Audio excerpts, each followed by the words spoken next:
All right, some periods of heavy rain, gusty winds, and a slight chance of thunderstorms on the way for the next few hours. In fact, most of the rain will fall from now through about 3 or 4 p.m. There could be a lingering downpour or two after that, and the winds will keep going for a while as well. It's kind of funny around here how sometimes the weather sort of follows the highways, and you can see this line of downpours and showers snaking kind of along 95 and then along 295 as it gets further into northern Rhode Island.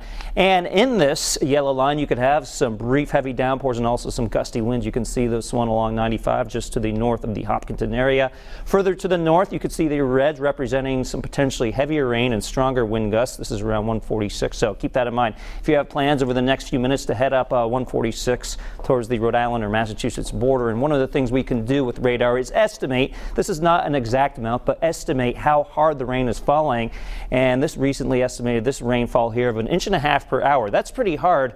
Fortunately, it's not going to last very long. These downpours are quick movers, so we're not anticipating widespread flooding, but you may get some brief ponding on the roadways there. Recent wind gusts between about 20 and 25 miles an hour, but for the rest of the day, the potential of wind gusts between 30 and 45 miles an hour along the south coast. That's where the strongest winds are anticipated to be, places like Newport, Jamestown, Narragansett, with the potential of some isolated wind damage and power outages. Now notice how we have some raindrops falling on the lens here in Newport. Fairly consistent rain for the past couple of hours there in Newport. In Providence, we have the gray skies, and even here in Providence over the next 30, 40, 50 minutes, we could be greeted by that line of gusty winds and downpours. That's something to keep an eye on as well. 48 is your recent temperature in Smithfield. Notice what's happening. We have this punch of milder air trying to move in here from the southwest where we have temperatures in the low to mid 50s, and it's actually this milder air which will help generate the potential of some of those stronger wind gusts. And we also have a secondary center of low pressure forming. So here's the main storm moving in from the northwest, but because we have the second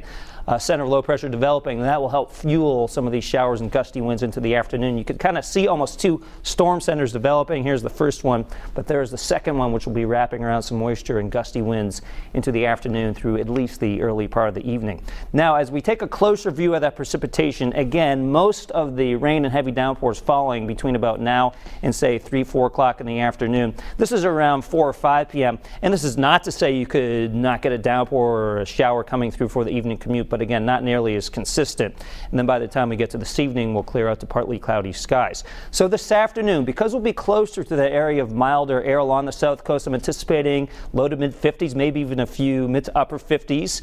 And because of that mild air, that will lead to the potential of some thunderstorms. And the most likely location, because of that milder air, will be along the south coast. We get to northern Rhode Island, I don't think we quite get into that milder air mass. That's why you see these temperatures in places like Burrillville, North Smithfield only in the upper 40s. So kind of a situation between the have and have-nots as to where the milder air is today. Now notice in the 7-day Futurecast, we have some more rain showers on the way, primarily Saturday evening into Sunday. I think the big story for the next several days, especially on Saturday evening, will be the gusty winds. We could see another period of really strong winds, Danielle, Saturday night into early Sunday morning. So that's something we'll keep an eye on as well. All right, Pete, thank you. Now we want to let you know what we're working on for stories tonight live at 5. Students at a